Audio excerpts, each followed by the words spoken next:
Ayan o, mga karo. Good afternoon. Dito kami sa Las Casas. Ganda ng ano. Ayan o.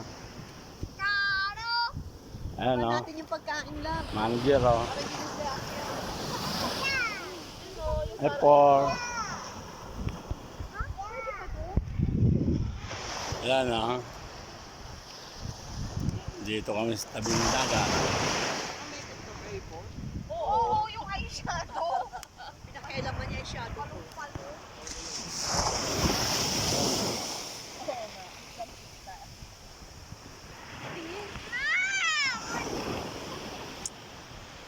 Ganda. Ayan o. Ang mga bahay namin o. Mamaya, kapag kasama na number 2. Para makuha yung pagkain. Okay.